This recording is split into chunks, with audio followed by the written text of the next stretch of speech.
안녕하세요. 결혼한 지 이제 1년 된 30대 중반 가정주부예요. 정말이지 이런 문제로 시부모님과 갈등을 겪게 될 줄은 꿈에도 생각하지 못했네요. 남편과 저는 직장 동료의 소개로 만난 사이예요. 저는 보험회사 회계팀에서 근무하고 있었는데 직업 특성상 대부분의 동료들이 여자였어요. 게다가 학교도 여고, 여대를 졸업한지라 주변에 정말 남자가 없었거든요. 그런 저를 안타깝게 여긴 상사가 자기가 아끼는 동생이라며 소개해준 사람이 지금의 남편이에요. 사실 남편을 처음 만났을 때는 재미없는 사람이라고 생각했는데 그건 남편이 연애 경험이 없어서 그랬던 거더라고요. 만나면 만날수록 주변 사람에게 친절하고 가족을 사랑하는 따뜻한 사람인 걸 알게 되었죠. 대기업 인사팀에서 근무하고 있던 남편은 당시 오피스텔에 전세로 거주하고 있었어요. 저 역시 서울에서 자취 중이었고요. 사실 저는 경기도에 대출을 끼고 사놓은 아파트가 한 채 있긴 했어요. 반면에 남편은 모아둔 재산은 하나도 없다고 하더라고요. 그렇지만 진지하게 만나기 시작한 지 8개월 정도 지났을 무렵 남편은 자기와 결혼을 해준다면 평생 마음고생 몸고생 시키지 않겠다고 호언장담을 하며 프로포즈를 해왔어요. 비록 당장은 프로포즈였지만 기쁜 마음으로 받아들이고 그렇게 결혼 준비를 시작했어요. 남편도 저도 직장이 있었으니 먹고 사는 문제 같은 건 걱정하지 않았거든요. 그래서 바보같이 그때만 해도 앞으로 우리에게 꽃길만 있을 줄 알았죠. 그런데 생각지도 못한 일이 저를 기다리고 있었어요.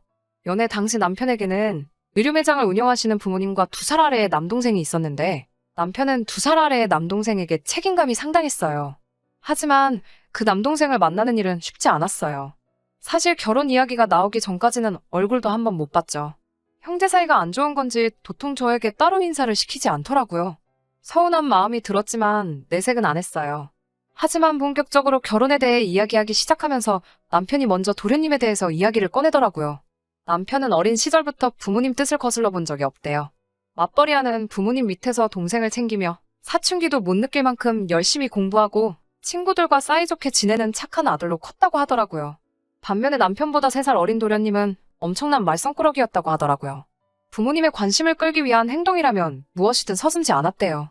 툭하면 친구들 물건에 손대고 고등학교 졸업 후에는 일도 잘 안 하고요.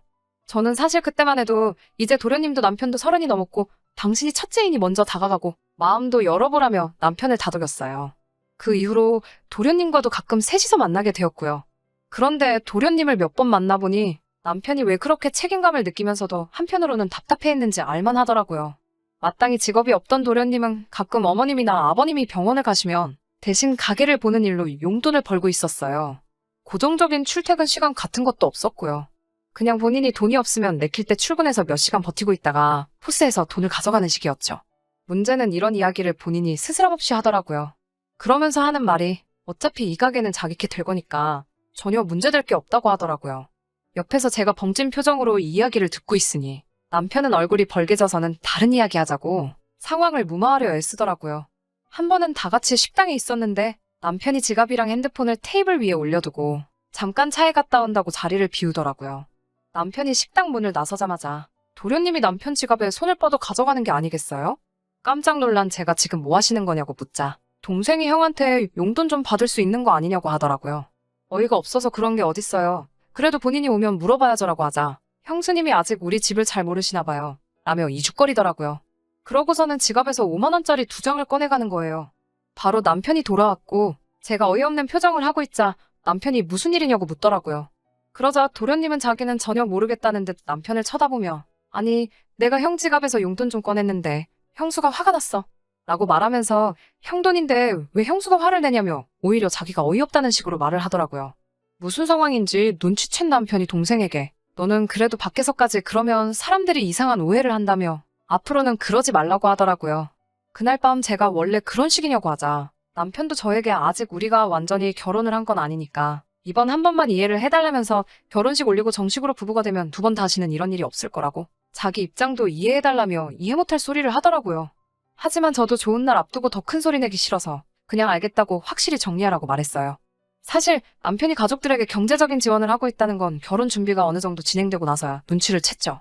남편이 한 달에 버는 돈이 350 정도였는데 차도 없고 딱히 취미도 없는 사람이 돈을 한 푼도 못 모았다는 게 이해가 안 되더라고요. 그래서 슬쩍 물어보니 부모님이 운영하시는 의류 매장이 잘 되는 것도 아니고 해서 자기가 다달이 50 정도를 보내고 있대요. 게다가 남동생이 매번 이번에 이걸 해보고 싶다. 아니 저걸 해보고 싶다는 식으로 나오니까 그 교육비를 남편이 지원하고 있었다는 거예요.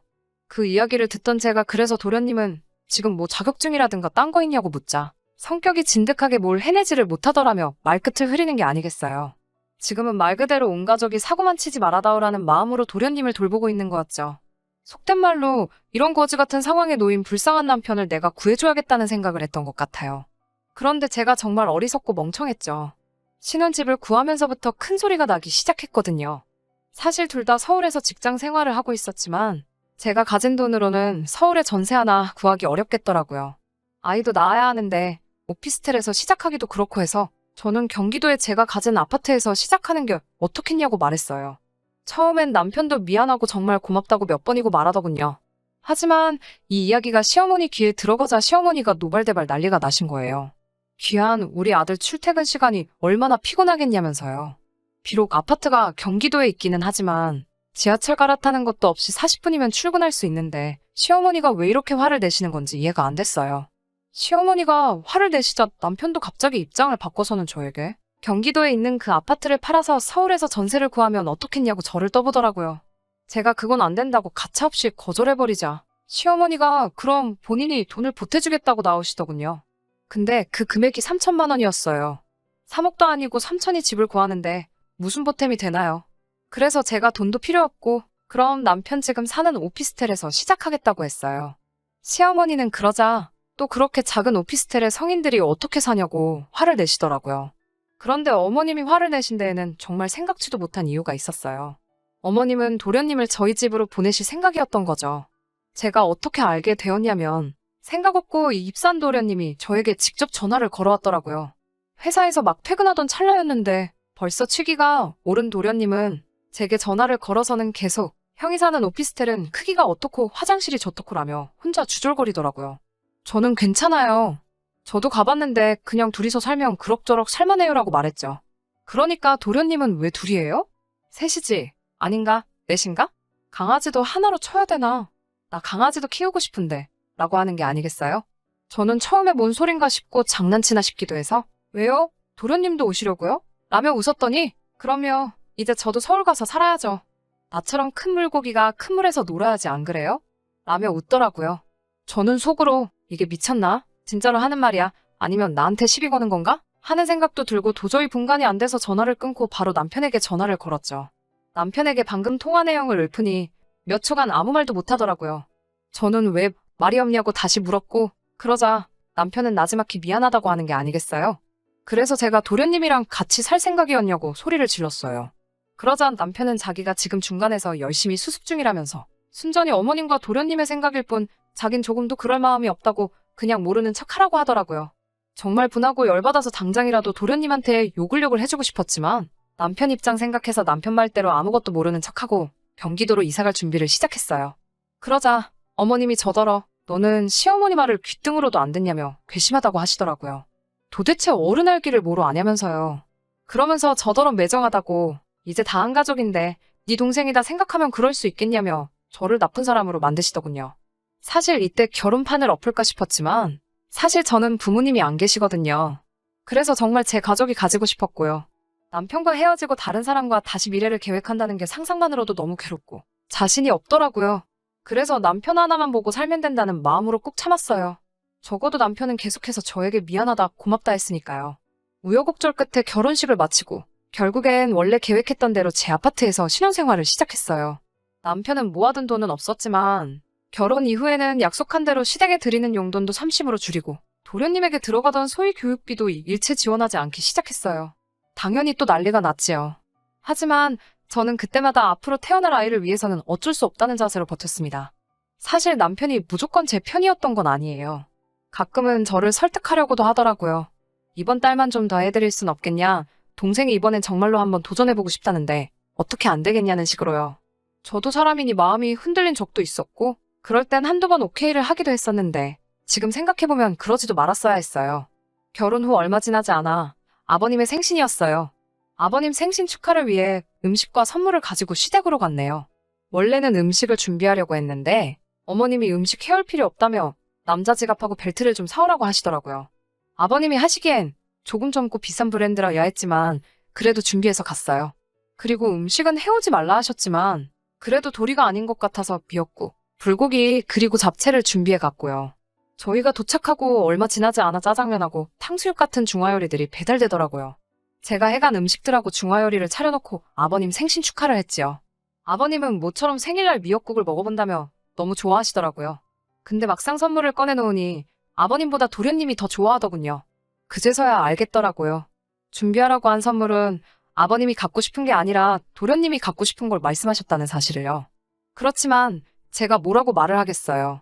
괜히 아버님이 짠해서 집에 오기 전에 아버님 지갑에 20만 원을 넣어놓고 왔네요. 그런데 정말 어머님과 도련님이 이런 계획까지 세우실 줄은 상상도 못했네요. 아버님 생신이 지나고 며칠 뒤 어머님과 도련님이 저희 집에 연락도 없이 왔더라고요. 남편은 야근이라 집에 없었고 저만 혼자 있었고요. 도련님은 집안을 어슬렁거리며 이방저방 들락날락하면서 냉장고도 괜히 한번 열었다 닫았다 하면서 정신을 쏙 빼놓고 있었어요. 그 와중에 어머님이 갑자기 제 손을 붙들고선 요즘 젊은 사람들이 얼마나 힘들게 사는지 안다면서 그래도 첫째랑 너랑 이렇게 살아주니 든든하다고 말씀하시더라고요. 그러시면서 도련님을 보시며 이제 저놈만 자리를 잡으면 자기는 죽어도 여한이 없다면서 한숨을 몇 번이고 내쉬었습니다. 그러면서 저에게 사실 둘째가 식당을 차리고 싶단다라며 오늘 띄우시더라고요. 제가 아는 한 도련님은 자기 손으로 라면도 끓여본 적이 없거든요. 그런데 무슨 식당을 한다는 건지 기가 차서 말도 안 나오더라고요. 뒤에 이어지는 어머님의 말씀은 더 가관이었어요. 1억만 있으면 저기 장사 잘 되는 가게를 인수할 수 있다면서 저더러 지금 사는 아파트를 담보로 1억만 대출을 받으라는 거예요. 그래서 어머님께 지금도 이미 대출 갚으며 사는 중이라 추가로 받을 수가 없다고 죄송하다고 했어요. 그러자 어머님은 화가 나셨는지 정색을 하시며 저를 노려보시다가 알겠다며 자리에서 일어나셨어요. 도련님은 실실 웃으면서 진짜 형수 정 떨어진다며 우리 집 소파를 발로 툭 차고 나가더라고요. 그런 둘의 모습에 어이도 없고 화도 났지만 한편으로는 차라리 잘 됐다는 생각이 들더라고요. 그런데 그날 밤 저는 충격적인 사실을 알아챘어요. 저를 키워주신 외할머니께서 돌아가시기 전 제게 물려주신 노란 금반지가 감쪽같이 사라졌더라고요. 노랗고 촌스럽지만 할머니가 주신 거라 일부러 할머니 사진이랑 같이 제 방 화장대 위에 항상 올려놓고 바라만 보거든요. 그런데 그 반지가 없어진 거예요. 당연히 난리가 났죠. 온 집안을 쥐잡듯 뒤져도 보이질 않으니 눈물이 다 나더라고요. 그러다 도련님이 생각이 났어요. 거실에도 화장실이 있는데 굳이 안방 화장실을 쓰겠다며 들어갔던 도련님이 아무래도 의심스럽더라고요. 저는 그 길로 바로 시댁으로 쫓아갔어요. 집에는 아버님이 계셨고 상황을 모르시는 아버님은 이 밤중에 웬일이냐며 일단 들어오라고 하시더군요.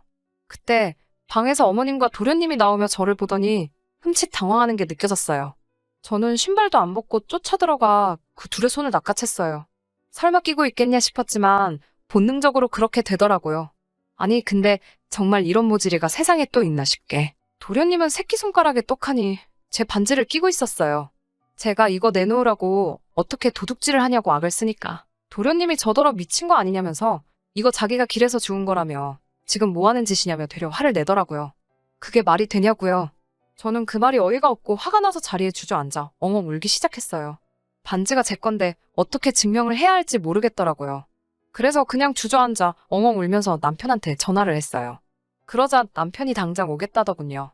아버님은 어머님을 노려보며 당신 뭐 하는 거 있냐고 묻자 어머님은 날카롭게 당신 지금 나하고 둘째를 의심하는 거냐며 저더러 머리가 어떻게 된 거 아니냐고 하더군요. 하지만 아버님은 뭔가 짚히는 게 있으셨는지 저더러 울지 말라며 어떻게 된 일인지 이야기해보라고 하셨어요. 그래서 저는 좀 전에 어머님이 대출 이야기를 하신 것부터 다 자세히 말씀드렸어요.